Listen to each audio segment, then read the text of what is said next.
Hi everyone. तो यार कैसे हो सभी लोग? आई होप कि तुम बढ़िया से पढ़ रहे होगे ना। अपना इलेक्ट्रोस्टैटिक्स का लेक्चर नंबर 3 है ये, और आज हम इलेक्ट्रोस्टैटिक्स के कुछ वेरिएबल फोर्सेज वगैरह या फिर जो अपन ने पीछे क्वेश्चन जो पढ़ा है उसके ऊपर क्वेश्चंस वगैरह करके थोड़ा प्रैक्टिस करेंगे। और अच्छे अच्छे क्वेश्चंस करेंगे। लास्ट में तुम्हें होमवर्क दूंगा मैं, जो मैंने बता रखा है। मैं होमवर्क देता हूँ HCV से, पाथ फाइंडर से, और SBT बुक आती है उससे मैं तुम्हें होमवर्क देता हूँ।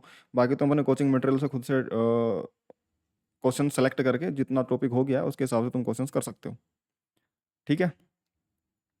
बाकी ये कोर्स फ्री रहेगा, तो अपने फ्रेंड्स के साथ में तुम इसको सजेस्ट कर सकते हो अपने फ्रेंड्स को, जो भी फॉलो करना चाहें। कम्प्लीटली फ्री कोर्स करवाया जाएगा।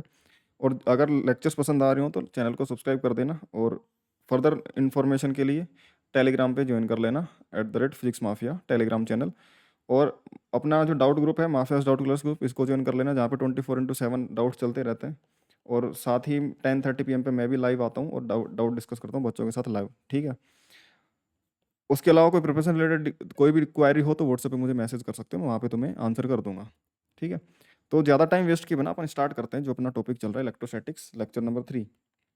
तो देखो यार, हमने जो लास्ट क्लास करी थी उस लास्ट क्लास में हमने क्वेश्चंस किए थे पॉइंट चार्जेस के बीच में जो फोर्सेस लगते हैं उसके ऊपर। ठीक है। तो एक पाथफाइंडर का एक सुंदर सा क्वेश्चन है, दिखने में बहुत डिफिकल्ट लगेगा अगर तुम इसको पढ़ोगे तो, बट ये करने के मतलब कि ट्रिकी क्वेश्चन है एक तरीके से। ट्रिकी इन द सेंस इसमें कोई नई ट्रिक नहीं लगेगी। जो बेसिक कंसेप्चुअल चीज़ें होती है ना, बेसिक अंडरस्टैंडिंग ऑफ फोर्स, उससे ये सवाल हो जाएगा बिना किसी कैलकुलेशन के। ठीक है। सबसे पहले तुम क्वेश्चंस को पढ़ लो ढंग से, है ना। क्वेश्चन में ये बोला हुआ कि जो आइडेंटिकल पॉइंट चार्जेस हैं वो वर्टिसेस क्यूब के वर्टिसेस पे रखे हुए हैं, और लेंथ जो साइड की क्यूब की जो साइड है उसकी लेंथ ए है, और each of them experiences net force of magnitude F. सभी पे आपस में जो भी फोर्सेस लग रहे होंगे उनकी वजह से हर एक पे नेट फोर्स एफ लग रहा होगा। ठीक बात है। अभी बोला कि now these charge are placed on the vertices of another cube of charge of length b. इसको नए चार क्यूब पे रख दिया गया जिसका जो लेंथ है वो बी है, और will magnitude of the net force on any of the charge b. अब ये बोला कि किसी भी चार्ज पे अब नया फोर्स जो नेट होगा वो कितना होगा वो बताना है। ठीक है। और ये बोला these cubes are simply geometrically constructed not made of any material. ये मैटर के नहीं है, जैसे मान लो कि स्ट्रक्चरली वो मान लो एक तरीके नॉन कंडक्टिंग मटेरियल वगैरह से बांधे हुए हैं। ठीक है। जो इलेक्ट्रिसिटी से कंडक्शन वगैरह से इंडिपेंडेंट होते हैं। ठीक है। तो अब ये क्वेश्चन जो है उसको तुम अगर ढंग से पढ़ोगे और अगर इसको ड्रॉ करने की कोशिश करोगे तो ये इस तरीके की बातें कर रहा है कि तुम्हारे पास में एक क्यूब था पहले जिसकी साइड लाइन थी ए। ठीक है। पहले एक क्यूब था जिसकी साइड लाइन थी ए, और उसके क्यूब के वर्टिसेस पे सभी चारों मतलब कि आठों के आठों कॉर्नर पे चार्जेस रखे हुए हैं, और किसी एक पर अगर मैं फोर्स देखूंगा तो वो नेट फोर्स बता रखा है कि एफ है। तो देखो डायगनली अपोजिट नेट फोर्स आएगा, जहां तक मुझे ज्योमेट्री दिख रही है, और तुम भी समझ सकते हो इसको कि इसकी वजह से इधर फोर्स आएगा, इसकी वजह से सामने आएगा, इसकी वजह से डायगनली इधर आएगा। सिमेट्रिकली इनकी वजह से जो फोर्स जाएंगे वो इधर की तरफ आएगा, इसकी वजह से जो फोर्स आएगा वो ऊपर की तरफ आएगा, इसकी वजह से फोर्स इधर की तरफ आएगा, और डायगनली जो अपोजिट पॉइंट है उसकी वजह से डायगनल के अलोंग आएगा। तो जो ज्योमेट्री लग रही है वो उसके हिसाब से मुझे समझ में आ रहा है कि ये फोर्स थोड़ा डायगनली एक दूसरे को डायगनली आउटवर्ड आएंगे। सभी पे फोर्सेज जो आएंगे वो इक्वलेंट जो सभी चार्जेस होंगे उसको डायगनली बाहर की तरफ सभी पे जो आएंगे वो फोर्सेज लगेंगे। समझ में आई की बात है, डायगनली अपोजिट। और ये अगर इनको फ्री कर दिया जाए तो एक बड़े से बड़े बढ़ता बढ़ता बढ़ता है कि क्यूब बड़े साइज के क्यूब में शिफ्ट होते रहेंगे। समझ में आई क्या बात?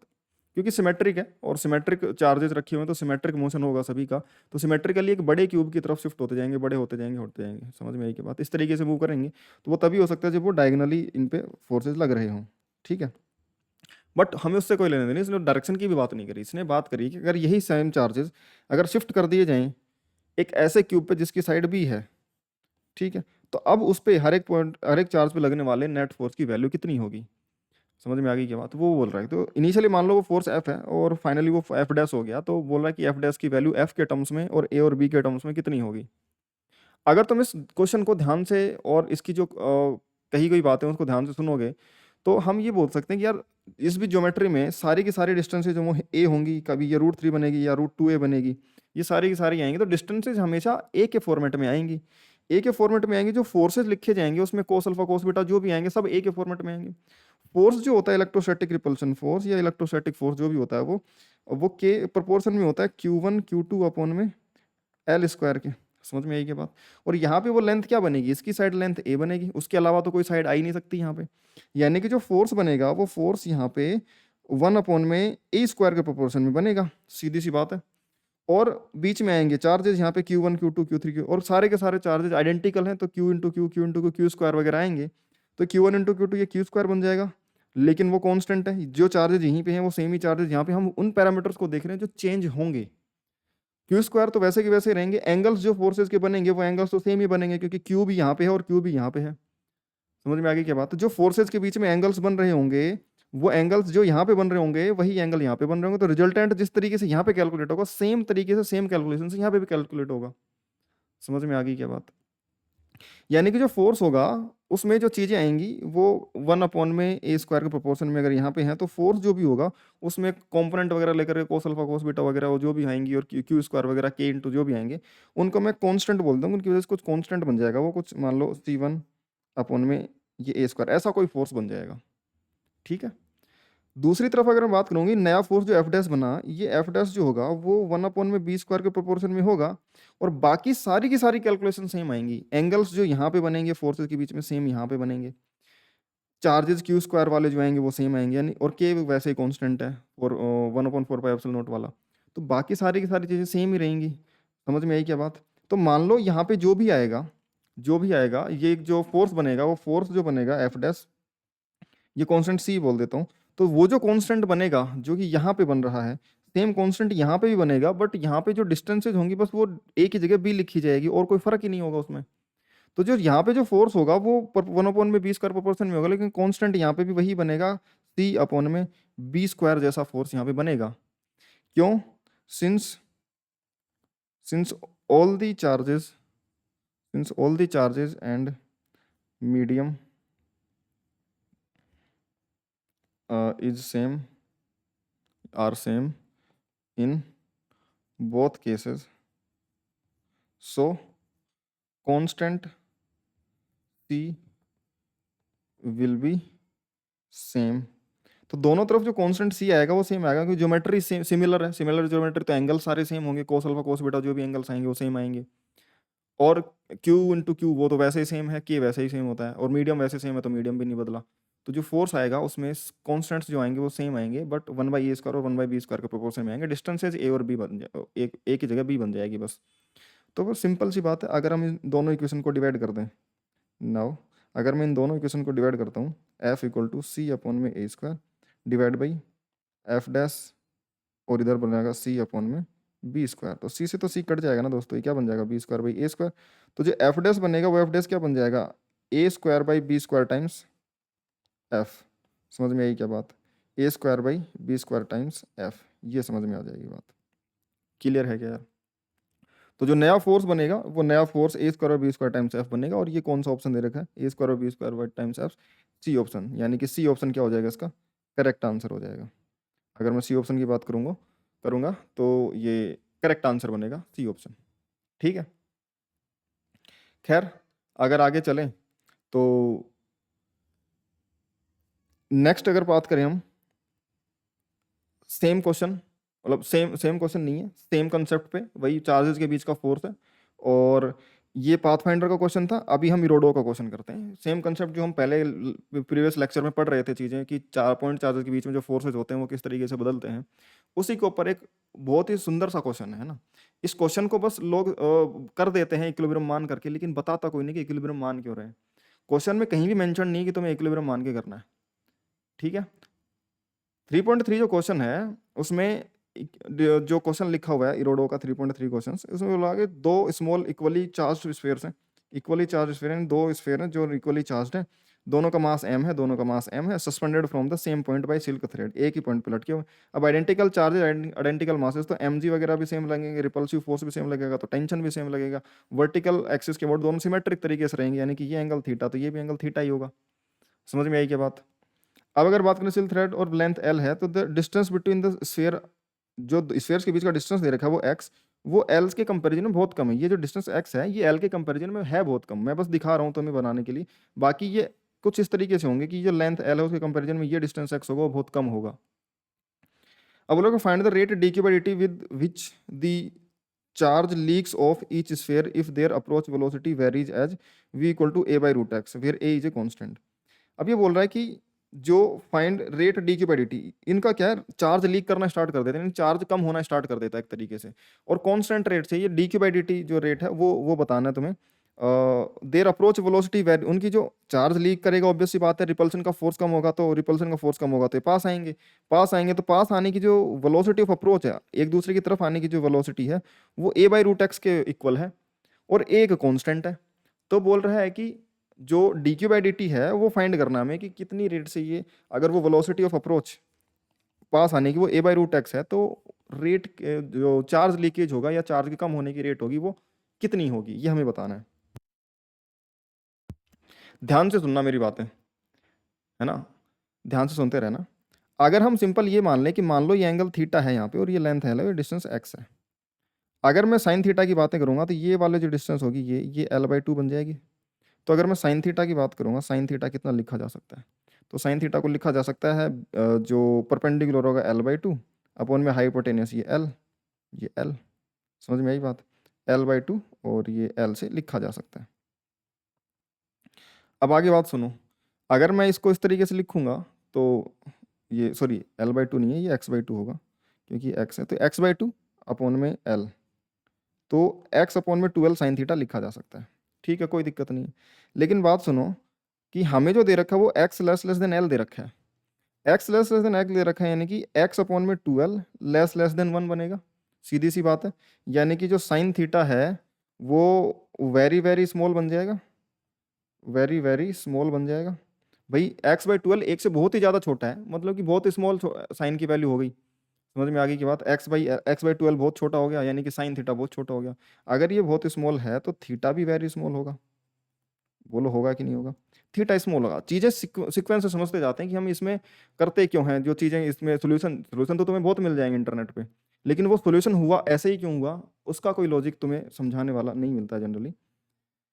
इसमें सोल्व करते हैं मैक्सिमम जो सॉल्यूशन दे भी देते थे वो यही दे देते हैं कि भाई इनको इक्विलिब्रियम में मान करके, और कि ये धीरे धीरे प्रोसेस बहुत स्लो प्रोसेस होगी, धीरे धीरे पास में आएंगे तो ये D q by d T तुम निकालोगे।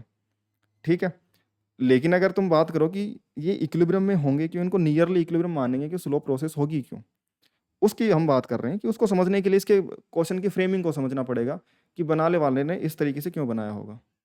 ठीक है, अब ध्यान से सुनो, अगर मैं इसको थोड़ा सा डायग्राम को रिस्ट्रक्चर करके बनाना चाहूँ, ठीक है, ये वर्टिकल लाइन है, ये वर्टिकल लाइन है, और मैं इनको थोड़ा पास बना लेता हूँ कि ये एंगल थीटा पे इधर और ये एंगल थीटा पे इधर, ध्यान से देखते रहना भाई, सेम एंगल थीटा पे होंगे, और मैं इस पोल को उठा लेता हूँ यहाँ से, इस तरीके से रखे हुए हैं, एक ये होगा यहाँ पे और एक ये होगा यहाँ पे, ठीक है, ये ए है यहाँ पे। अब ध्यान सुना, ये दोनों क्यू और क्यू चार्ज हैं, ये इतने पास हैं एल के कंपैरिजन में, ये इतने पास हैं, और ये और भी ज़्यादा पास है क्योंकि एक्स को बहुत ही ज़्यादा छोटा बोला हुआ है। अब ध्यान सुनो, क्योंकि ये थीटा जो है, ये थीटा बहुत स्मॉल है, ये थीटा क्योंकि वेरी वेरी स्मॉल है, वी कैन से दैट जो एफ ई, जो इलेक्ट्रोस्टैटिक रिपल्शन है, इलेक्ट्रोस्टैटिक रिपल्शन है वो वेरी स्मॉल होगा। अब ये कंक्लूजन मैंने कैसे निकाला, किसी एक चार्ज को देख लो, किसी एक चार्ज को देख लो वर्टिकल के साथ में, इसको अलग से बना लेते ताकि अपना डायग्राम जो है ऊपर वाला वो गंदा ना हो, अलग से देखा हमने, इस पे इधर की तरफ रिपल्सन फोर्स लगेगा, ऑब्वियस सी बात है, दोनों को लाइन जॉइनिंग के लोग इलेक्ट्रोस्टैटिक रिपल्सन का फोर्स लगेगा, इस लाइन के लोग एक दूसरे को रिपेल करेंगे, ठीक है, एक दूसरे को रिपेल कर रहे हैं, इलेक्ट्रोस्टैटिक रिपल्सन फोर्स। नीचे की तरफ जो लगेगा इस पे mg फोर्स लगेगा, समझ में आई बात, और इधर की तरफ लगेगा वो टेंशन लगेगा अलोंग द स्ट्रिंग, ये टेंशन टी लगेगा, ये एंगल थीटा, ठीक है, ये एंगल थीटा है। अभी दूसरी वर्टिकल लाइन बना लेते हैं यहाँ पे, ये लाइन, ठीक है, अगर हाँ ये एंगल थीटा है तो सेम ये एंगल भी थीटा होगा, क्योंकि ये एंगल थीटा तो ये भी एंगल थीटा होगा। अब ध्यान से सुनो मेरी बात, इस टेंशन के दो कंपोनेंट किए जा सकते हैं, एक तो इधर की तरफ टी साइन थीटा और एक इधर की तरफ टी कोस थीटा किया जा सकता है, और इस टेंशन को बता देंगे क्योंकि हमने इसके ले लिए कंपोनेंट, इस टेंशन को बता देंगे क्योंकि हमने एक्स और वाई में कंपोनेंट कर लिए। अब हम ये बोल सकते हैं कि जो टी साइन थीटा होगा, अगर ये रिपल्शन का फोर्स बड़ा होता तो ये इसको और धकेलता इधर की तरफ, और अगर ये और धकेलता तो एंगल बड़ा होता। लेकिन अगर ये एंगल थीटा छोटा स्मॉल एंगल है तो यानी कि एफ जो रिपल्शन का फोर्स है इसको बाहर धकेल नहीं पा रहा है, और इस वजह से थोड़ा हल्का बहुत फोर्स लग रहा होगा तो हल्का बहुत एंगल बन रहा होगा, यानी कि जो एफ होगा इलेक्ट्रोस्टैटिक रिपल्शन का फोर्स वो बहुत स्मॉल होगा। दूसरी बात सुनो कि जो टी साइन थीटा वाला कंपोनेंट है, टी साइन थीटा वाला कंपोनेंट ही तो खींचेगा इसको एक दूसरे की तरफ। जो टी साइन थीटा वाला कंपोनेंट है, force that is responsible force that is responsible for their approach velocity, इसको ध्यान से समझो कि ये टी साइन थीटा उनके लिए रिस्पॉन्सिबल होगा।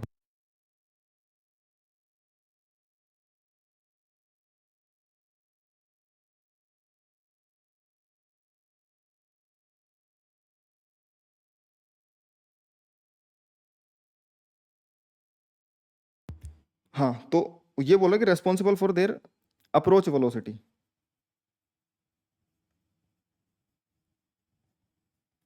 ठीक है, तो टी साइन थीटा जो फोर्स है वो जितना ज्यादा होगा उसके हिसाब से वो एक दूसरे की तरफ दौड़े, वो एक इसको खींचेगा, टी साइन थीटा इसको भी खींचेगा, सिमेट्रिकल टी साइन थीटा इसको इधर खींचेगा, और वो एक दूसरे की तरफ आएंगे।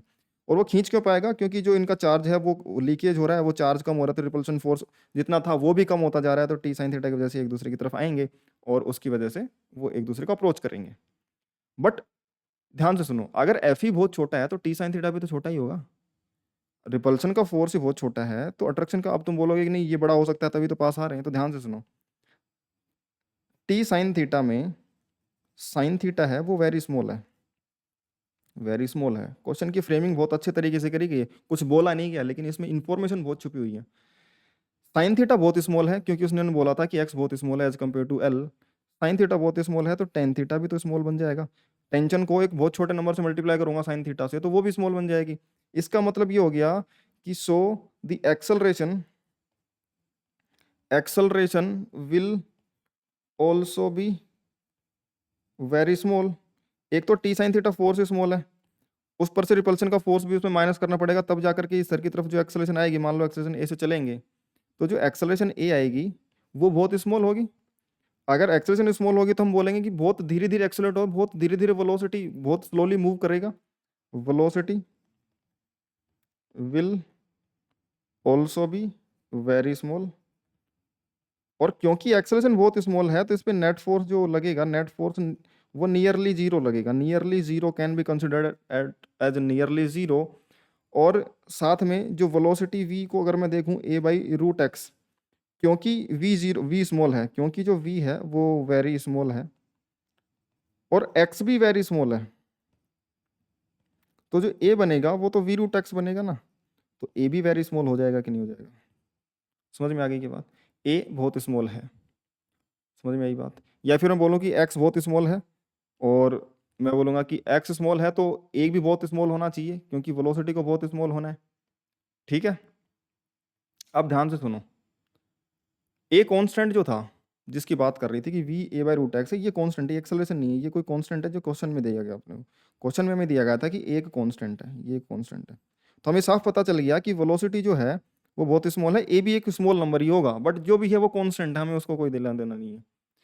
अब ऊपर की जो भी कंक्लूजन है, ऊपर जो भी कंक्लूजन है फ्रॉम द अबव इंफॉर्मेशन, जो भी हमने ऊपर की तरफ इंफॉर्मेशन ली, हम ये कंक्लूड कर सकते हैं कि पार्टिकल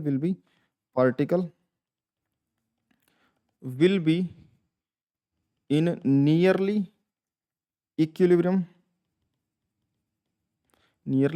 स्टेट के अंदर होगा। क्यों? क्योंकि पार्टिकल बहुत ही कम एक्सेलरेशन के साथ चलेगा, नियरली जीरो एक्सेलरेशन समझ सकते हो, बहुत ही कम एक्सेलरेशन के साथ में और बहुत स्मॉल वेलोसिटी के साथ में चलेगा, तो हम उसको नियरली इक्विलिब्रियम मान करके इस क्वेश्चन को सोल्व कर सकते हैं। ये लॉजिक है उसको नियरली इक्विलिब्रियम मानने का, है ना, कि भाई हम उसको नियरली इक्विलिब्रियम मान क्यों पा रहे हैं, क्योंकि ये पूरी की पूरी कैलकुलेशन हमें ये चीज़ बता रही है, जो गिवन था कि x बहुत स्मॉल होगा, उससे हमें जो कंक्लूजन देखने को मिले वो कंक्लूजन हमें ये बता रहे हैं कि ये बहुत स्मॉल तरीके, बहुत स्मॉल प्रोसेस होगी एक दूसरे के पास आने की, वो वेलोसिटी ऑफ अप्रोच भी बहुत स्मॉल होगा, और ए स्मॉल है तो देखो वी अपने आप स्मॉल होगा, मतलब वी स्मॉल है तो ए बोल दो कि स्मॉल है, या फिर ए स्मॉल है तो बोल दो कि वी स्मॉल है। समझ में आ गई क्या बात? अब ध्यान से सुनो, अगर ये इक्विलिब्रियम की पोजीशन में चल रहे हैं, नियरली इक्विलिब्रियम की स्टेट में है, तो T sine theta nearly equal होगा एफ ई के, क्योंकि एक्सेलरेशन बहुत स्लो है इसकी, तो टी साइन थीटा लगभग एफ ई के इक्वल ही होगा, और T cos theta m g के बराबर होगा वर्टिकल डायरेक्शन में। तो हम बोल सकते हैं कि वर्टिकल हॉरिजॉन्टल में तो टी साइन थीटा जो है वो तो एफ ई के इक्वल होगा जो इलेक्ट्रोस्टैटिक रिपल्शन है, और वर्टिकल में टी कोस थीटा वो नीचे की तरफ एम जी के बराबर होगा। दोनों इक्वेशंस को डिवाइड कर दो, दोनों इक्वेशन को डिवाइड कर दोगे तो क्या बन जाएगा, टेन थीटा, टेन थीटा जो बनेगा वो एफ ई अपॉन में एम जी बन जाएगा। और यहाँ से अगर मैं बोलूँ कि थीटा स्मॉल है, तो साइन थीटा और टेन थीटा नियरली इक्वली तो होंगे, जो कि एक्स बाई 12 निकल के आ जाएगा, क्योंकि साइन थीटा और टेन थीटा नियरली इक्वली होंगे, क्योंकि थीटा स्मॉल है। तो इसको टेन थीटा को एक्स बाई 12 लिखा जा सकता है सिंपल तरीके से, x by 12 equal to F E upon में एम जी। ठीक है, यहाँ से एफ ई को लिखा जा सकता है, या फिर मैं बोलूँ कि हाँ, यहाँ से एफ ई कैलकुलेट किया जा सकता है, जो कि एम जी एक्स अपॉन में 12 बन जाएगा। अब एफ ई को लिख दो, एफ ई क्या बनेगा, एफ ई को के क्यू स्क्वायर अपॉन में जो उनके बीच की डिस्टेंस है एक्स, इसका होल स्क्वायर लिखा जा सकता है। दोनों चार्जेज जो हैं वो एक दूसरे से एक्स डिस्टेंस पे हैं, एक्स डिस्टेंस पे है, तो इनका रिपल्सन फोर्स के क्यू स्क्वायर अपॉन में एक्स स्क्वायर बनेगा, इक्वल टू जो बनेगा वो बन जाएगा एम जी एक्स अपॉन में 12। अब ये एक्स स्क्वायर उधर जाके एक्स पावर 3 बन जाएगा, और के भी चला जाएगा उधर की तरफ, तो क्यू स्क्वायर जो बनेगा वो एम जी अपॉन में के इंटू 12 इंटू एक्स क्यूब, और के को 1/4 पाई एप्सिलॉन नोट लिख दिया, तो क्यू स्क्वायर बन जाएगा कितना, 4 pi epsilon naught m g upon में 12 इंटू एक्स क्यूब। अब 2 से ये कट जाएगा तो क्यू बन जाएगा स्क्वायर रूट के अंदर, क्यू जो बनेगा स्क्वायर रूट के अंदर बन जाएगा 2 pi epsilon naught m g upon में एल। ये तो कांस्टेंट है, और बाहर जो आएगा वो एक्स की पावर 3/2 बनेगा। ये क्यू को लिखा जा सकता है as a function of x, क्योंकि हमें क्यू को as a function of x लिखना है, तभी जाकर के d q by d t निकाल पाएंगे, क्योंकि वहाँ से d q by d t और d x by d t में रिलेशन निकल के आ जाएगा। तो यहाँ से अगर हमें d q by d t चाहिए तो इसको डिफ्रेंशिएट कर देंगे, ये तो कांस्टेंट था इसीलिए हमने इसको पूरे को अलग कर दिया, एक्स कांस्टेंट नहीं है क्योंकि वो बदल रहा होगा, पास आ रहे होंगे, 2 pi epsilon not m g upon में एल, और एक्स की पावर 3/2 इसका डिफ्रेंशिएशन करेंगे तो ये बन जाएगा एक्स 3/2 तो बाहर आ जाएगा, और एक्स की पावर 3/2 में से 1 माइनस हो जाएगा, और फिर एक्स का डिफ्रेंशिएशन और होगा जो कि बनेगा D x by d T. पहले तो पावर का डिफरेंशिएशन बाहर आया, ये बन गया, फिर अंदर एक्स का differentiation D x by d T, क्योंकि हम टी के रेस्पेक्ट में कर रहे हैं। अब ध्यान से सुनो, D q by d T हमें कैलकुलेट होके आ रहा है, और कितना बन रहा है ये, root 2 pi epsilon not m g upon में एल इंटू 3/2, और ये बन जाएगा रूट एक्स, क्यों, क्योंकि 3/2 माइनस 1 1/2 और एक्स पावर 1/2 रूट एक्स। साथ में d x by d t जो बनेगा वो वेलोसिटी ऑफ अप्रोच ही तो बनेगा, कि भाई जिस रेट से ये एक्स कम हो रहा होगा, जिस रेट से एक्स कम हो रहा होगा उसी वेलोसिटी से एक दूसरे की तरफ आ रहे होंगे, मतलब इसके ऊपर बैठ के देखूं, ये जिस इसके ऊपर बैठने से ये जिस वेलोसिटी से आ रहा होगा उसी वेलोसिटी से तो एक्स कम हो रहा होगा, ये दोनों ही चल रहे होंगे वी और वी वेलोसिटी से, तो जो 2v वेलोसिटी होगी वो वेलोसिटी ऑफ अप्रोच होगी, लेकिन वो वेलोसिटी ऑफ अप्रोच सीधे दे रखी है हमें, तो एक्स के रेट कम होने का रेट वी ए अपॉन में रूट एक्स, एक्स के कम होने का जो रेट दे रखा है वो हमें ए अपॉन में रूट एक्स सीधे ही दे रखा है, और बस अगर हम वो रख देंगे d q by d t, तो root of 2 pi epsilon not m g upon में l into 3/2 root x into velocity of approach a by root x, कहानी खत्म। ए बाई रूट एक्स रखते ही रूट एक्स से root x cut गया, और d q by d t जो हमसे पूछा था कि चार्ज के लीकेज की रेट कितनी होगी, वो हमने कैलकुलेट कर ली, ये बन जाएगा 3/2 a square root of 2 pi epsilon not m g, 2 pi epsilon not m g upon में एल। बहुत ही शानदार क्वेश्चन था, और अच्छी फ्रेमिंग थी, मतलब बहुत कम इन्फॉर्मेशन में क्वेश्चन पूछा गया था, लेकिन ढूंढने बैठेंगे तो पूरी की पूरी इन्फॉर्मेशन इसके अंदर इंक्लूडेड है। समझ में आ गई क्या बात? तो ये बहुत अच्छे क्वेश्चंस में से एक क्वेश्चन था रोडो में, और बाकी क्वेश्चन मैं तुम्हें बताऊंगा कि आज की लास्ट की क्लास में, क्लास के एंड में, कि तुम कौन कौन से क्वेश्चंस कर सकते हो। ठीक है, अब आगे चलते हैं, आगे की चीज़ें पढ़ते हैं हम।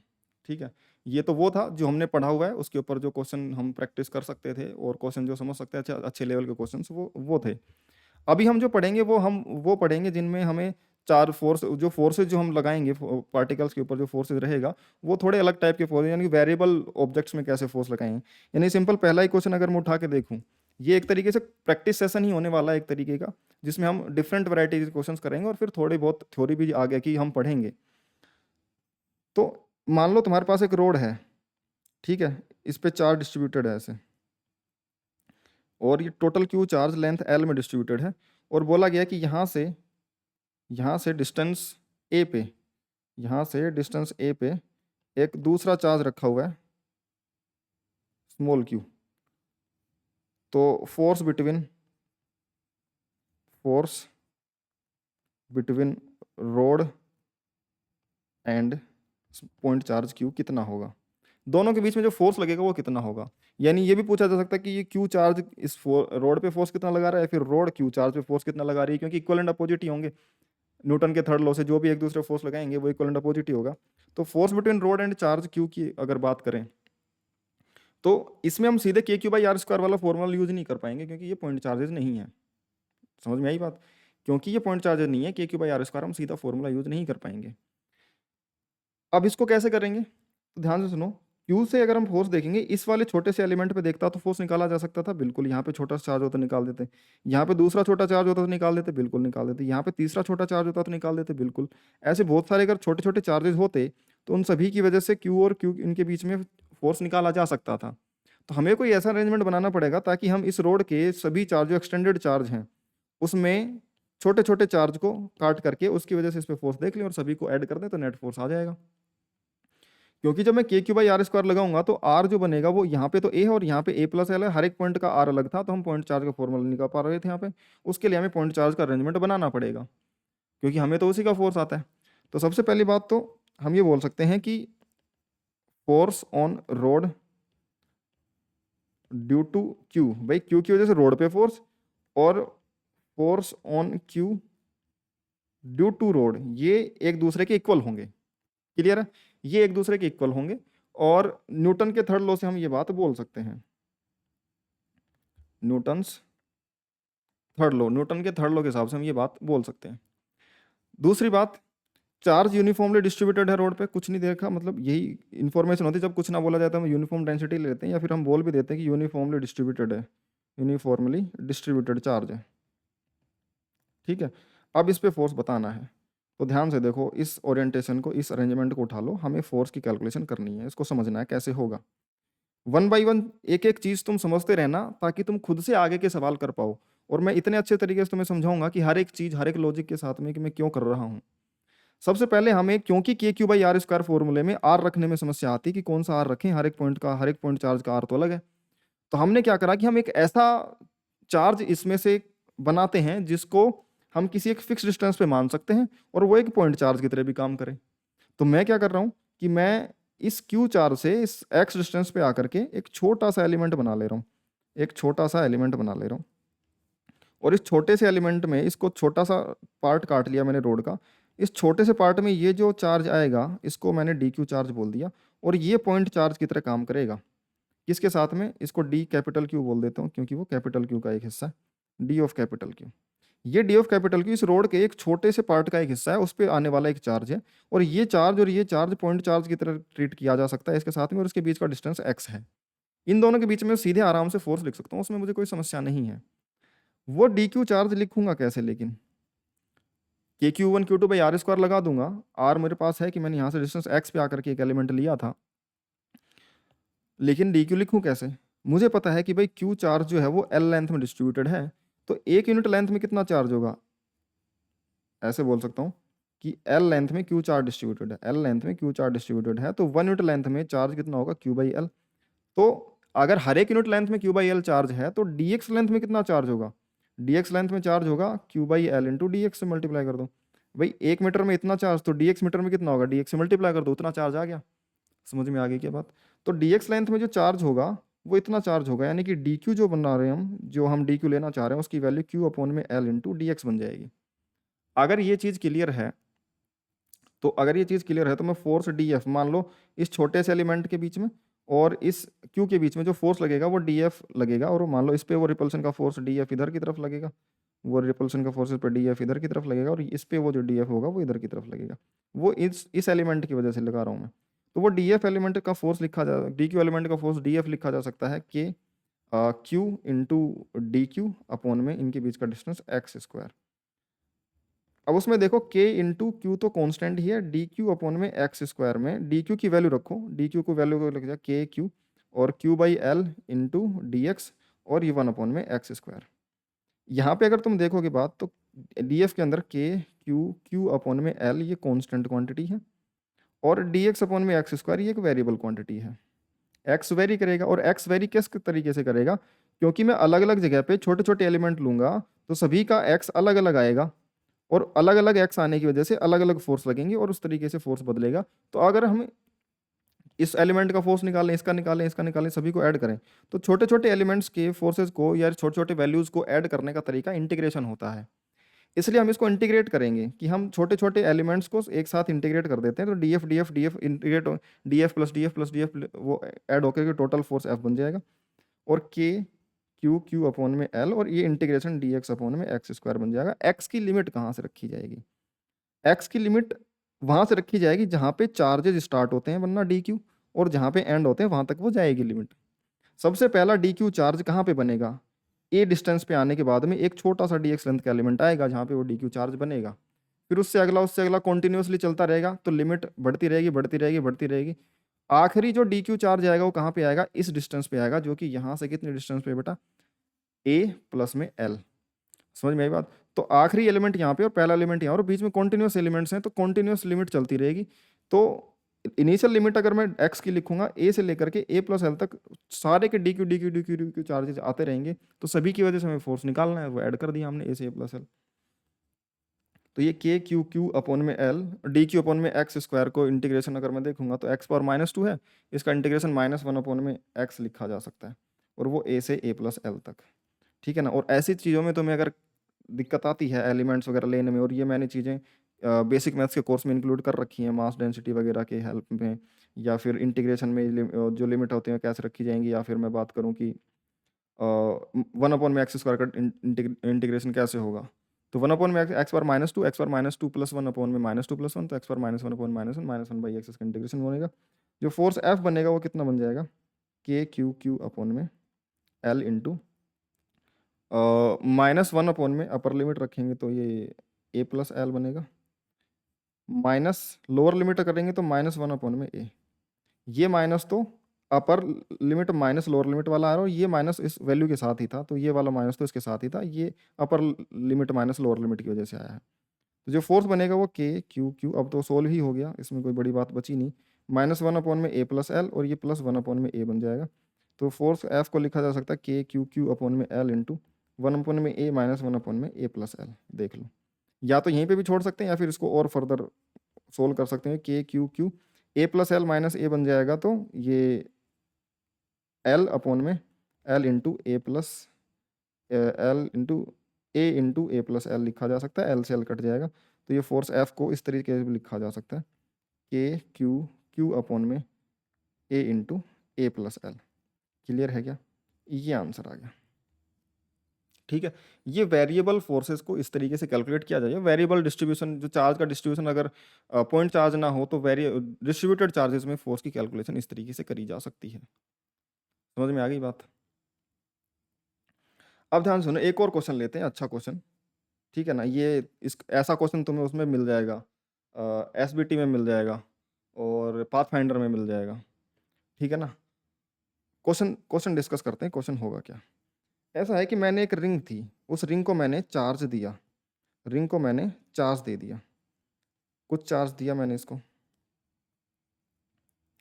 ठीक है, इसको मैंने कुछ चार्ज क्यू दिया। इसको अगर मैंने क्यू चार्ज दिया तो ऑब्वियस सी बात है रिंग के सारे एलिमेंट्स एक दूसरे को रिपेल करेंगे, है ना। सारे स्मॉल चार्जेस एक दूसरे को रिपेल करेंगे तो ये बाहर की तरफ जाना चाहेगी, खींचेगी। सारे एक दूसरे को रिपेल करेंगे तो खींचेगी, या फिर नेगेटिव चार्ज देता तो सभी को अंदर की तरफ खींचती, तो सारे चार्जेस अंदर की तरफ मूव करते। तो इसमें होगा क्या कि अगर पॉजिटिव चार्ज बाहर की तरफ जाना चाह रहे हैं तो उसको रोक के रखने के लिए रिंग में क्या होगी, एक टेंशन डेवलप हो जाएगी, रिंग एकदम टाइट हो जाएगी, खिंचरी होगी एक तरीके से। तो इसमें होगा क्या कि इसमें कुछ टेंशन होगी, टेंशन इन रिंग जो होगी, टेंशन वो मान लो कुछ टी है या फिर बोलो T0 है। ठीक है, उस टेंशन की कैलकुलेशन इस टेंशन की कैलकुलेशन तो थोड़ी मुश्किल वाला काम है, क्योंकि इसमें होगा क्या कि किसी भी एलिमेंट को लोगे तो किसी भी उससे फोर्स देखोगे, इसकी वजह से इधर फोर्स आएगा, इस एलिमेंट से इधर आएगा, इससे इधर आएगा, सभी चार्जेस से अलग अलग डायरेक्शन में फोर्स आएगा। अगर तुम एक तरफ से भी कैलकुलेट कर पाए तो फिर दूसरी तरफ से तो सेम वैल्यूज इधर आ जाएंगी, बट वो कैलकुलेट करना, क्योंकि एक तो डिस्टेंस बदल रहा होगा, किसी भी पॉइंट से अगर यहाँ इस एलिमेंट पे किसी भी डिस्टेंस से देखूंगा तो एक तो डिस्टेंस बदल रही है, साथ में फोर्स का एंगल भी बदल रहा है। कैलकुलेट करना थोड़ा मुश्किल काम है, लेकिन मान लो कि वो टेंशन टी नोट है और इसी तरीके से क्वेश्चन पूछा भी जाता है, क्योंकि उसकी कैलकुलेशन तो बहुत मुश्किल बनती है ना। कैलकुलेशन के लिए हमें कोई चीज़ नहीं करवाई जाती, हमें कंसेप्चुअली चीज़ पूछी जाती है। ऐसा नहीं कि तुम कैलकुलेशन में इतना गंदा फंसा देंगे कि तुम कर ही ना पाओ, ऐसा कोई क्वेश्चन ना तो जेईई मेंस से, जेईई मेंस में तो क्या ही आएगा, एडवांस तक में ऐसे कोई क्वेश्चन नहीं आते हैं जिसमें तुम्हें कैलकुलेशन में फंसाया जाए। कैलकुलेशन थोड़ी सी ट्रिकी हो सकती है, लेकिन गंदी कैलकुलेशन तो बिल्कुल नहीं होती है। तो वो क्वेश्चन इसी तरीके से पूछते हैं, बढ़िया से बढ़िया क्वेश्चन ये बनता है कि मान लो इस सिनेरियो में उनके बीच में टेंशन टी नोट आ गया, जो भी होगा यूनिफॉर्म टेंशन होगा, हर एक एलिमेंट पे सेम फोर्स लग रहा होगा बाहर की तरफ, तो बाकी के दो आसपास के फोर्स जो एलिमेंट्स होंगे उसको खींच रहे होंगे, वो टेंशन टी नोट है इसमें। और टेंशन टेंजेंशियल होगी रिंग में, ये रिंग है। सवाल ये है कि अगर ये टेंशन टी नोट थी, अब मैं क्या कर रहा हूँ कि अब मैं इसके सेंटर पे एक नया चार्ज रख दे रहा हूँ। क्लियर है? इसके सेंटर पे मैं एक चार्ज रख दे रहा हूँ, कैपिटल क्यू या फिर बोले स्मॉल क्यू, सेंटर पे। इसकी रेडियस मान लो आर है, ठीक है, इसकी रेडियस आर है। तो मैं सेंटर पे क्या कर रहा हूँ, एक स्मॉल क्यू चार्ज रख दे रहा हूँ। अब स्मॉल क्यू अगर मैं पॉजिटिव चार्ज रखूंगा तो ये और रिपेल करेगा इसको, और रिपेल करेगा तो और जाना चाहेंगे, तो इसकी टेंशन और बढ़ेगी रिंग की। क्यों? नेट फोर्स तो जीरो आ जाएगा, क्योंकि इधर की तरफ जितना चार्ज है उतना ही इधर की तरफ चार्ज है, इस पे जितना फोर्स लगेगा उतना इधर की तरफ लगाएगा, उतना इधर इधर सभी चार्जेस पे इक्वल एंड अपोजिट रिपल्सन लगाएगा। तो नेट फोर्स तो इसकी वजह से इस रिंग पे जीरो आएगा। अगर पूछा जाए कि if A charge q is placed at center of ring, center of ring, पहला सवाल F net on ring due to q, q की वजह से इस रिंग पे नेट फोर्स कितना होगा। दूसरा, इंक्रीज इन टेंशन या change in tension, change in tension of ring. दो सवाल बनते हैं कि एक तो इसको रखने पर इस पे नेट फोर्स कितना लगेगा इसकी वजह से, भाई आपस में लग रहे होंगे तो अलग बात है, उससे तो रिंग खींची हुई है ही, लेकिन अगर मैंने एक्स्ट्रा चार्ज रखा तो उस एक्स्ट्रा चार्ज की वजह से इस रिंग पे टोटल नेट फोर्स कितना लगेगा। दूसरा, इसको रखने से इसकी टेंशन पे क्या फर्क पड़ेगा, और अगर फर्क पड़ेगा तो कितना फर्क पड़ेगा, वो वैल्यू भी बतानी है हमें। अब ध्यान से सुनो इस क्वेश्चन की कहानी, बहुत अच्छा क्वेश्चन बनता है। तुम चाहो तो एक बार खुद से ट्राई कर सकते हो, ऐसे क्वेश्चन तुमने 11th में काइनेमेटिक्स में अगर करे होंगे सर्कुलर मोशन में, कि रिंग को अगर घुमा करके छोड़ दिया जाए ओमेगा से, एक रिंग है उसको एम मास की उसको घुमा करके छोड़ दिया जाए तो उसकी रिंग में कितनी टेंशन होगी। तो वही करते हो ना, एक एलिमेंट लेते हो डी एम मास का और उस पर टेंशन ऐसे से ऐसे करते हो वर्टिकल, उसमें सेंटर की तरफ component d m omega square r, जो रिंग की फ्रेम में सेंट्रीफ्यूगल फोर्स आ गया, फिर रिक्वायर्ड सेंट्रीपिटल फोर्स सेंटर की तरफ d m omega square r tension के नहीं कंपोनेंट से आएगा, तो वहाँ से टेंशन कैलकुलेट होती है। सेम कंसेप्ट पे क्वेश्चन बेस्ड है, ठीक है, सेम कंसेप्ट पे, ठीक है। अब ध्यान से सुनो, अगर हमने क्यू चार्ज रखा तो ऑब्वियस सी बात है आमने सामने के इक्वल एंड अपोजिट जो एलिमेंट्स होंगे उन पे नेट फोर्स ये जीरो बन जाएगा। भाई इसके सामने ये जो चार्ज है इस पे जो फोर्स लगाया रिपल्सन का, सेम इधर की तरफ सेम फोर्स इधर लगा देगा, इन दोनों का रिजल्टेंट जीरो। और डायमेट्रिकली अपोजिट सारे चार्जेस सिमेट्रिक हैं, तो नेट फोर्स तो जीरो होगा, एफ नेट तो जीरो होगा on ring due to small q, since diametrically opposite forces gets cancelled out. हम इस सेशन में कुछ ही चीज़ें पढ़ेंगे, लेकिन वो बहुत इंपॉर्टेंट पढ़ेंगे और उन कॉन्सेप्चुअल क्लैरिटी उन क्वेश्चन से तुम्हें बहुत मिलेगी।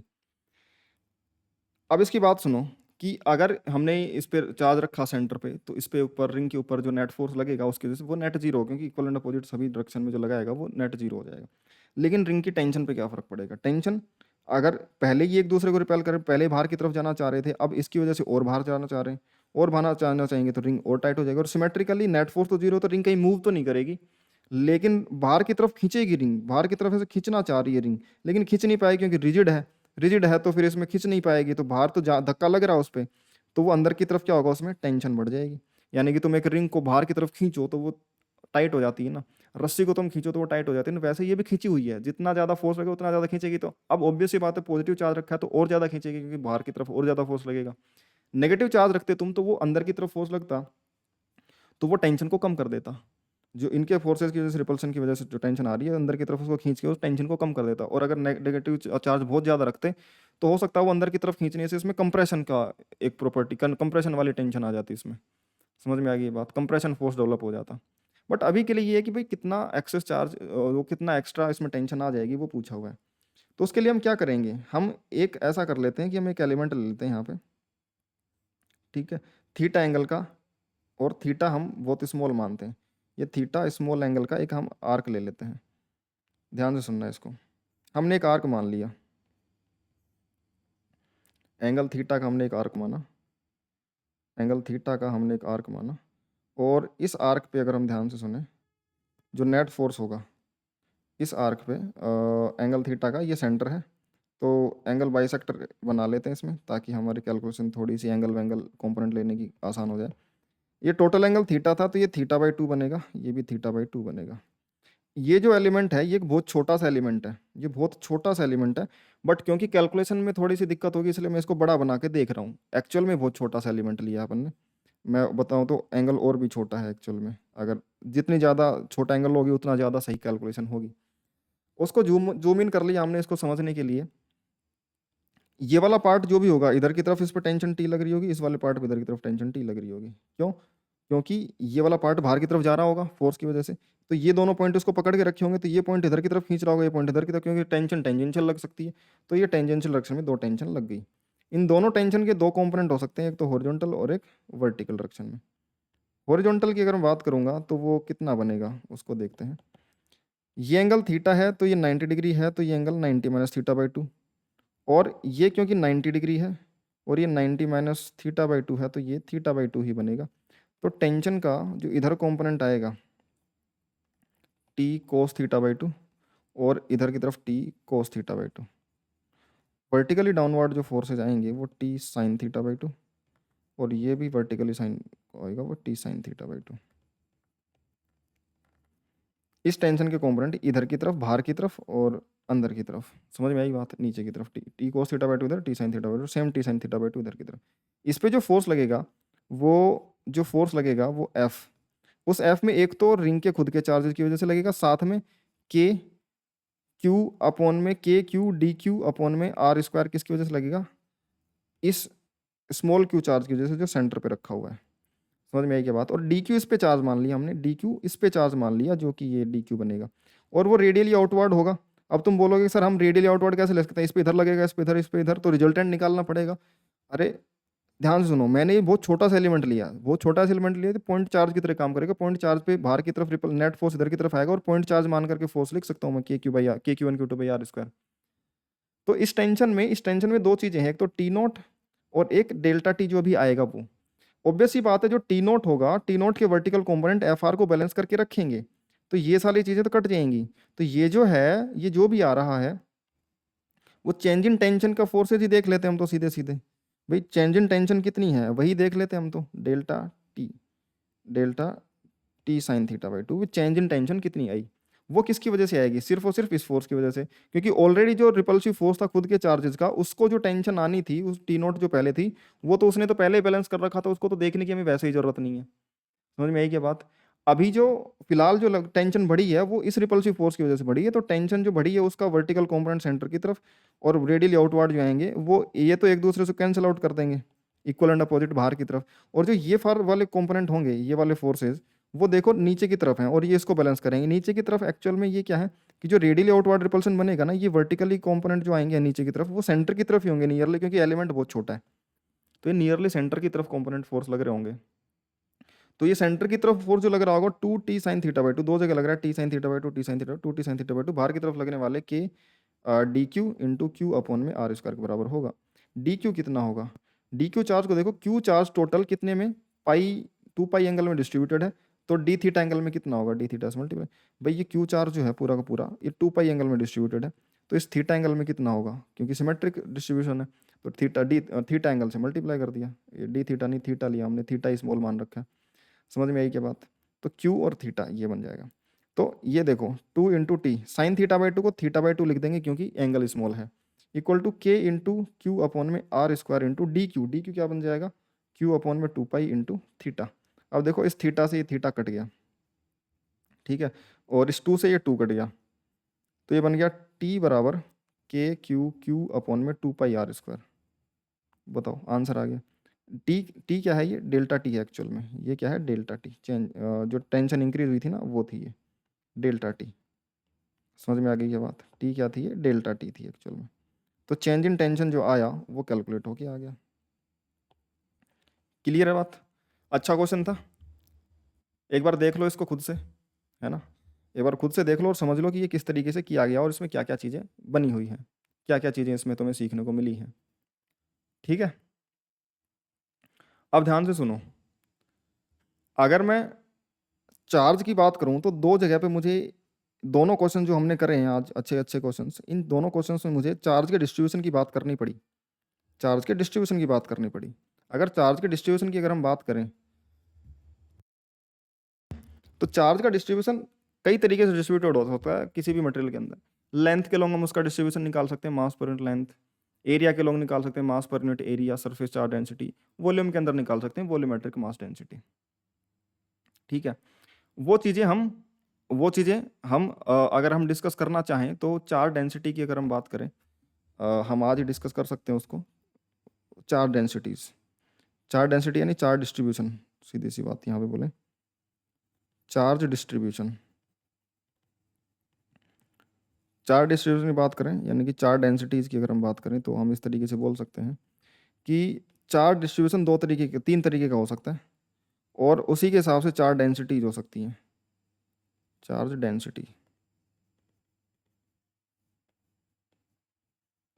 ठीक है, सबसे पहले जो चार्ज हो सकता है वो लाइन के अंदर डिस्ट्रीब्यूटेड हो सकता है। लीनियर चार्ज डिस्ट्रीब्यूशन अगर हम पढ़ें, पहले अलग से लिख के देख लेते हैं, पढ़ लेते हैं इसको अलग से ही पहले। Linear charge distribution, linear charge distribution, linear charge density. Linear charge density क्या बनेगा, जब charge when charge is distributed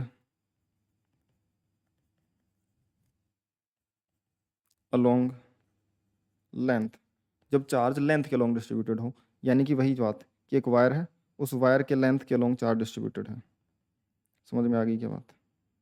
तो क्यू चार्ज अगर एल लेंथ में डिस्ट्रीब्यूटेड है तो तुम बोलोगे यार एल लेंथ के अंदर क्यू चार्ज डिस्ट्रीब्यूटेड है, तो एक यूनिट लेंथ में कितना होगा, एक यूनिट लेंथ में क्यू बाई एल चार्ज होगा, क्यू बाई एल चार्ज पर यूनिट लेंथ। समझ में आई क्या बात? इसी को लीनियर चार्ज डेंसिटी बोलते थे कि पर यूनिट लेंथ कितना चार्ज होगा, लैम्डा क्यू अपॉन में एल, इसको कूलम पर मीटर, ये लीनियर चार्ज डेंसिटी होती है, लीनियर चार्ज डेंसिटी। समझ में आ गई बात? इसको लैम्डा से रिप्रेजेंट कर देते हैं, किससे रिप्रेजेंट कर देते हैं बेटा, लैम्डा से रिप्रेजेंट कर देते हैं लीनियर चार्ज डेंसिटी को। क्लियर है? कूलम पर मीटर की यूनिट है कि भाई एक मीटर पर यूनिट, हर मीटर में कितना चार्ज डिस्ट्रीब्यूटेड है। लेकिन अगर अगर चार्ज डिस्ट्रीब्यूशन हो और अगर वो वेरिएबल हो, चार्ज डिस्ट्रीब्यूशन हो और अगर वेरिएबल हो, या मान ऐसे कहीं कहीं ज़्यादा कहीं कहीं कम ऐसे डिस्ट्रीब्यूटेड हो, तो हम क्या करेंगे, फिर हम एक छोटा सा एक एलिमेंट लेंगे, एक छोटा सा एलिमेंट लेंगे। इस छोटे से एलिमेंट में अगर हम देखेंगे कि चार्ज डी क्यू है डी एल लेंथ में, तो लैम्डा क्या बन जाएगा, D Q charge D L length में, तो d q by d L क्या बन जाएगा, लैम्डा। समझ में आ गई क्या बात? और वेरिएबल चार्ज डेंसिटीज हम ये यूज में लेंगे, और वेरिएबल चार्ज डेंसिटी हम इसको यूज में ले सकते हैं। क्लियर है? वेरिएबल चार्ज डेंसिटी के लिए हम इस लैम्डा को D q by d L या फिर D q by d x भी लिखा जा सकता है। ठीक है, और अगर यूनिफॉर्म डिस्ट्रीब्यूशन है तो लैम्डा को क्यू बाई एल भी लिखा जा सकता है, और नॉन यूनिफॉर्म में इसको D q by d L लिख देंगे। ठीक है ना? अब हमें लैम्डा का फंक्शन दे रखा होगा तो उससे हम चार्ज कैलकुलेशन कर लेंगे। ठीक है, ध्यान से सुनो, अगर मैं रिंग की बात करूं, पहले पहले उसी रोड की बात कर लेता हूं कि ये रोड है, इस पे अगर मैं क्यू चार्ज एल लेंथ में डिवाइड कर दिया तो लैम्डा आ गया क्यू बाई एल। यहाँ से देखो, अगर लैम्डा क्यू बाई एल है तो क्यू बी, ये जो डी क्यू बनेगा यहाँ से, इस वजह से डी क्यू जो बनेगा वो लैम्डा इंटू डी एल बनेगा कि नहीं बनेगा, या फिर डी एक्स बोले तो lambda into D x, length को डी एल बोलो चाहे डी एक्स बोलो। अगर लैम्डा चार्ज डेंसिटी है उसको D q by d x लिखा जा सकता है, तो डी क्यू को लैम्डा इंटू डी एक्स भी तो लिखा जा सकता है। तो अगर ये इसमें लिखूंगा कि मैं इसमें, वही तो बात थी ना, हम यहाँ से एक्स डिस्टेंस पे जा करके एक एलिमेंट लें डी एक्स लेंथ का, अगर इसमें चार्ज क्यू डिस्ट्रीब्यूटेड था यूनिफॉर्मली, तो लैम्डा को uniform charge distribution Q by L लिखा जा सकता है। और अब इस वाले एलिमेंट में जो डी क्यू चार्ज होगा वो क्यू बाई एल की जगह इसको D q by d L भी तो लिखा ही जा सकता है। D q by d x, ये तो हमेशा ही वैलिड है, चाहे वेरिएबल हो चाहे नहीं हो चार्ज डेंसिटी, ये यूनिफॉर्म चार्ज डेंसिटी में लिखा जाएगा। तो यहाँ से डी क्यू जो बनेगा वो लैम्डा इंटू डी एक्स यानी कि Q by L into D x लिखा जा सकता है कि नहीं लिखा जा सकता है? समझ में आई क्या बात? जैसे जैसे कि रिंग है, रिंग हमने देखा, रिंग थी, रिंग पे क्यू चार्ज डिस्ट्रीब्यूटेड था, समझ में आ गई बात? तो पूछा था कि एंगल थीटा में कितना चार्ज होगा, या फिर बोले रेडियस आर है तो इसका लैम्डा कितना होगा। सबसे पहली बात तो लैम्डा लिखेंगे तो क्यू अपॉन में कितनी लेंथ में डिस्ट्रीब्यूटेड है, क्यू अपॉन में 2 पाई आर में डिस्ट्रीब्यूटेड है, ये इसका चार्ज डेंसिटी हो गया, लीनियर चार्ज डेंसिटी। और पूछा जाए कि इसका एंगल थीटा में कितना चार्ज होगा, अगर पूछा जाए इसके आर्क, अगर इसकी चार्ज डेंसिटी ये क्यू चार्ज है और इसके एंगल थीटा के आर्क में कितना चार्ज डिस्ट्रीब्यूटेड होगा, तो हम लिखेंगे ये आर्क लेंथ कितनी होगी, ये आर्क लेंथ लिखी जाएगी इसकी radius into theta, radius into theta. तो जो चार्ज क्यू बनेगा वो चार्ज क्यू क्या बनेगा, lambda into L, uniform charge density में सीधा भाई यूनिट लेंथ में चार्ज अगर पता है तो एल लेंथ में कितना निकलेंगे, लेंथ से मल्टीप्लाई करके लिख लेंगे। क्यू चार्ज को सीधा लिखा जा सकता है लैम्डा क्यू अपॉन में 2 पाई आर, और आर्क लेंथ कितनी है आर इंटू थीटा। तो देखो आर से आर कट गया, इसको क्यू अपॉन में 2 पाई इंटू थीटा लिख सकते हैं। ये फिर ऐसा बोल सकते हैं कि एंगुलर पोजीशन में, एंगुलर ओरिएंटेशन में जो डिस्ट्रीब्यूटेड है चार्ज 2 पाई एंगल में डिस्ट्रीब्यूटेड है, तो क्यू अपॉन में 2 पाई पर यूनिट एंगल थीटा आ जाए, चार्ज आ जाएगा, इंटू थीटा कर दिया तो उस थीटा में चार्ज आ गया। समझ में आ गई क्या बात? दूसरा अगर हम बात करें, क्वेश्चन है कि एक रोड है तुम्हारे पास में, उस रोड में जो चार्ज का डिस्ट्रीब्यूशन है वो, चार्ज का डिस्ट्रीब्यूशन, ये रोड है, इस पे चार्ज डिस्ट्रीब्यूटेड है और वो चार्ज का डिस्ट्रीब्यूशन यहाँ से डिस्टेंस एक्स पे जो लैम्डा है वो दे रखा है तुम्हें ए एक्स प्लस बी, इतना चार्ज दे रखा है, और एल लेंथ की रोड है, तो टोटल चार्ज बताओ इस पे कितना होगा। अब हमने यहाँ पे देखा कि जो लैम्डा चार्ज डेंसिटी दे रखी है तो वेरिएबल चार्ज डेंसिटी है, और अगर ये वेरिएबल चार्ज डेंसिटी है तो मुझे टोटल चार्ज कैलकुलेट करने के लिए इंटीग्रेशन इंटीग्रेशन का यूज करना पड़ेगा, क्योंकि चार्ज डेंसिटी इंटू लेंथ तो मैं सीधे कर नहीं पाऊंगा क्योंकि डेंसिटी वेरिएबल है। तो फिर मैं क्या करूंगा, जब चीज़ें वेरिएबल होती हैं तो मैं ये देखता हूँ कि उस वेरिएबल को किस तरीके से कांस्टेंट बनाया जा सकता है। भाई चार्ज डेंसिटी एक्स के साथ बदल रही है ना, तो मैं किसी एक्स पे जाकर के एक छोटा सा डी एक्स का एलिमेंट लेता हूँ, और डी एक्स में एक्स ज़्यादा बदलेगा नहीं, उस छोटे से एलिमेंट में एक्स को कांस्टेंट मान करके वहाँ की लैम्डा को ये लिख करके और डी क्यू निकाल लूंगा और उसको इंटीग्रेट कर लूंगा।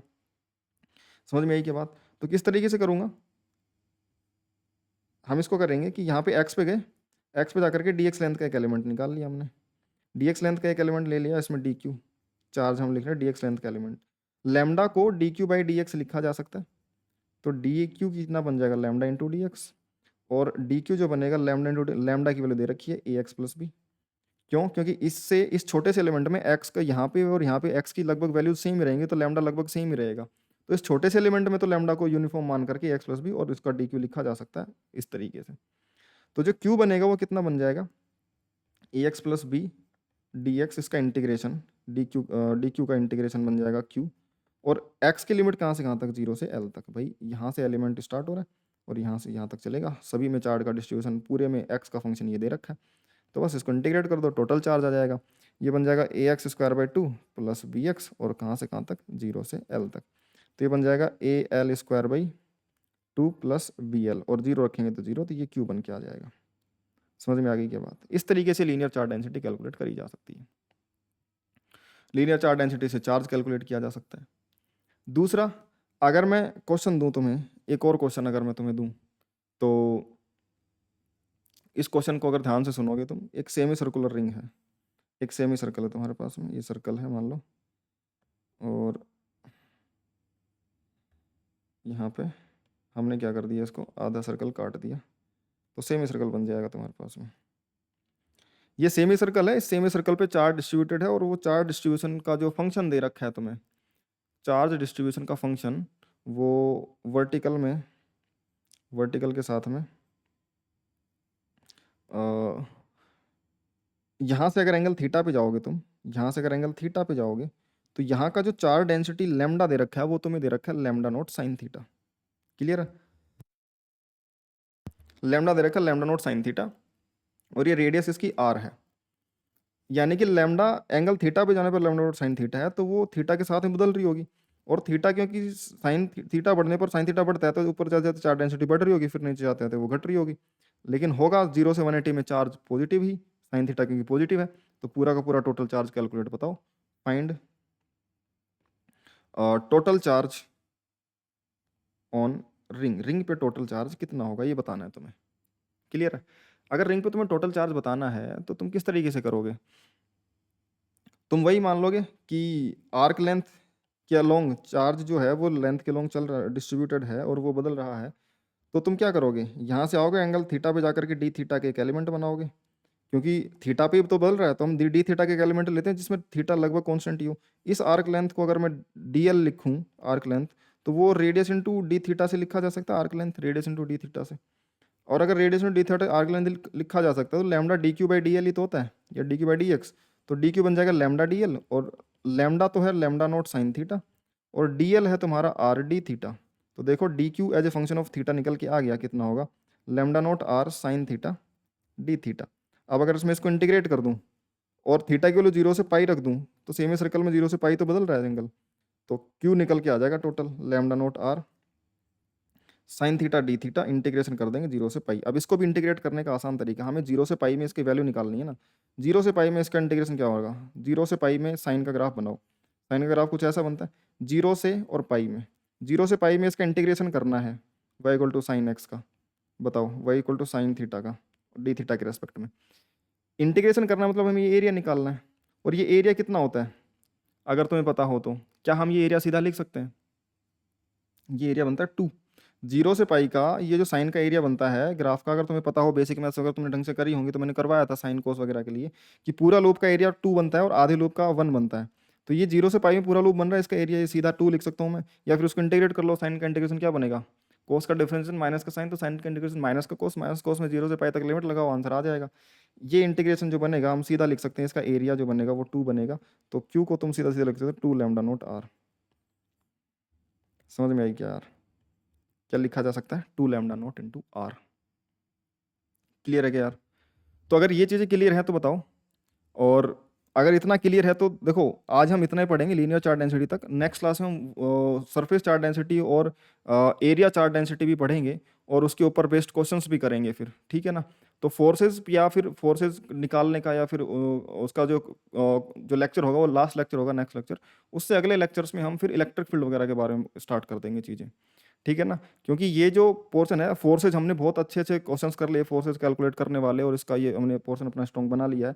चार्ज के डिस्ट्रीब्यूशन पे और फोर्सेज पे, हम ओसिलेशंस वगैरह पे कि पॉइंट चार्ज के बीच में फोर्स या फिर वेरिएबल फोर्सेज कैसे कैलकुलेट करे जाते हैं, वो हम एक लेक्चर और देखेंगे नेक्स्ट, उसमें हम ये सब चीज़ें डिस्कस करेंगे, एरिया चार्ज, वॉल्यूमेट्रिक चार्ज, ये सब, ठीक है। उसके अलावा अगर मैं बात करूं तो आज जो अपने क्वेश्चन कर रहे थे उसमें वो बहुत अच्छे अच्छे क्वेश्चंस करे। उसके अलावा जो होमवर्क की अगर मैं बात करूं, तो कोचिंग मटेरियल जो भी तुम फॉलो कर रहे हो उस मटेरियल के हिसाब से अपना होमवर्क तुम खुद चूज कर सकते हो, जो भी मैंने टॉपिक पढ़ाए हैं उसके हिसाब से। ऐसे ही मैंने तुम बताया कि ये क्वेश्चन तुम कर सकते हो, है ना। Worked out example, question for short answers, objective 1 और एक्सरसाइज के 1 से लेकर के 33 तक के सारे क्वेश्चन तुम कर सकते हो। इरोडो की अगर बात करूं तो इरोडो में से जो क्वेश्चंस तुम कर सकते हो वो 3.1, 3.2, 3.3, 4, 5 ये सारे क्वेश्चंस तुम ट्राई कर सकते हो। इसमें से एक क्वेश्चन हमने कर भी लिया है। एसबीटी की बात करूँ तो एसबीटी का लेवल 1 के इतने क्वेश्चंस कर सकते हो, और लेवल 2 के ये क्वेश्चंस तुम कर सकते हो। हालांकि तुम्हें लेवल 1, सबसे पहले मैं सीक्वेंस अगर बताऊं तो सबसे पहले तुम्हें अपने कोचिंग मटेरियल में जो क्वेश्चंस हैं वो करने चाहिए। ये मेरी रिकमेंडेशन है और यही बेस्ट होता है। सबसे पहला काम तुम्हारा कोचिंग मटेरियल करना होता है, और किसी भी नेशनल ब्रांड का अच्छा मटेरियल होना चाहिए, वो करो। उसके बाद में वर्कड आउट एग्जाम्पल और ये क्वेश्चन फॉर शॉर्ट आंसर और एचसीवी ये कंप्लीट करो। नीट वाले बच्चों के लिए इससे आगे बढ़ने की कोई ज़रूरत नहीं है, ये this is the limit for you, है ना। तुम चाहे कितना डिफिकल्ट आ जाए, इससे ज़्यादा तुम्हें करने की जरूरत बिल्कुल भी नहीं है। उसके बाद में जो जेई के बच्चे उनको बिल्कुल रिकमेंडेड है, इरोडो के ये क्वेश्चंस कर सकते हैं, और एसबीटी के ये क्वेश्चन तो जरूर कर लें। अगर समय रहता है तो ये भी करें, और पाथ फाइंडर के ये क्वेश्चंस ट्राई कर लें एक बार, है ना। ये क्वेश्चन तो कर ही लें पाथ फाइंडर के। उसके अलावा ये क्वेश्चंस ट्राई कर लें जो उसके बिल्ड और अंडरस्टैंडिंग में है। ये अच्छे क्वेश्चंस हैं, जो जो पढ़ाए हैं उन्हीं के कंसेप्ट पे होंगे। और कुछ क्वेश्चन तुम्हें पता भी है कि हम ही आज की क्लास में करे थे, ये क्वेश्चन पाथ फाइंडर का करा, ये इरोडो का करा, ठीक है ना। इन्हीं पे बेस्ड क्वेश्चन हैं जो हमने पढ़ाई करी है, ये क्वेश्चन अलग नहीं है, ठीक है। तो ये जो होमवर्क है, और ये रेगुलरली मिलता रहेगा तुम्हें ये होमवर्क। मैंने बताया था कि मैं इन सब बुक से तुम्हें होमवर्क देता रहूंगा, तो ये होमवर्क तुम्हें रेगुलरली मिलता रहेगा, इसके लिए तुम्हें टेंशन करने की जरूरत नहीं है। बाकी हाँ, कोचिंग मटेरियल से यार देखो तुम्हें खुद से सेलेक्ट करना पड़ेगा, क्योंकि कौन किस कोचिंग का मटेरियल फॉलो करेगा ये तो मैं डिसाइड नहीं कर सकता। बट हाँ, जो फ्री चीज़ें मैं दे रहा हूँ उनमें मुझे पता है कि अगर तुम बुक्स फॉलो करोगे तो इन बुक्स के तो सिक्वेंस सेम ही रहेगी ना। तो एचसीवी का ये सीक्वेंस, ये क्वेश्चंस कर लेना। जो इरोडो है, एसबीटी है और पाथफाइंडर्स के ये क्वेश्चंस कर लेना। बाकी अगर तुम और भी जो बुक्स फॉलो कर रहे हो तो उनमें से कुछ तुम कर सकते हो अपने, ऐसा कोई मना ही नहीं है कि तुम्हें यही करने हैं। अगर तुम बाकी की बुक्स फॉलो कर रहे हो तो तुम्हें खुद से ढूंढने पड़ेंगे बस, ठीक है ना। तो ओलंपियाड लेवल के लिए जो बच्चे तैयारी कर रहे हैं वो इनको क्वेश्चन को बहुत अच्छे से ट्राई जरूर करें। लेकिन मैं किसी बच्चे को बोलूँगा क्वेश्चन नहीं हो रहे हैं तो उलझना नहीं है, उनमें फंसना नहीं है। मैं तुम्हें बता रहा हूँ कि अगर जेई एडवांस का बच्चा भी अगर लेवल 1 के क्वेश्चन, एसबीटी के लेवल 2 के कुछ क्वेश्चन पाथ फाइंडर ना भी करे ना तो एडवांस में अच्छा स्कोर कर सकता है। लेकिन अगर तुम्हें बढ़िया रैंक मारनी है तो तुम्हें इस बुक के क्वेश्चंस, कुछ जो सेलेक्टिव क्वेश्चंस होंगे, जो सिलेबस के क्वेश्चंस हैं, वो करने की जरूरत है, जो मैं तुम्हें बताता चलूंगा साथ के साथ। बाकी इनके क्वेश्चंस तुम खुद से कर सकते हो। और अगर तुम्हें लेक्चर पसंद आया हो तो यार चैनल को सब्सक्राइब जरूर कर देना, ठीक है ना। और डाउट्स डिस्कशन के लिए 10:30 PM पे मैं खुद लाइव आऊँगा, वहाँ पे आकर के तुम अपने डाउट डिस्कस कर सकते हो। और बाकी 24/7 बच्चे आपस में डिस्कशन करते ही रहते हैं। डिस्क्रिप्शन में तुम्हें लिंक मिल जाएगी इसकी। टेलीग्राम चैनल ज्वाइन कर लें जहाँ पे क्लासेस की अपडेट्स वगैरह सारी चीज़ें तुम्हें मिलती हैं। और व्हाट्सएप पे मुझे मैसेज कर देना कोई क्वेरी हो तो। बाकी फ्री कोर्स है, अपने फ्रेंड्स को तुम रेफर कर सकते हो, उनको रिकमेंड कर सकते हो, ठीक है। तो आज के लिए इतना ही, बाकी हम नेक्स्ट लेक्चर में मिलेंगे, ठीक है, बाय।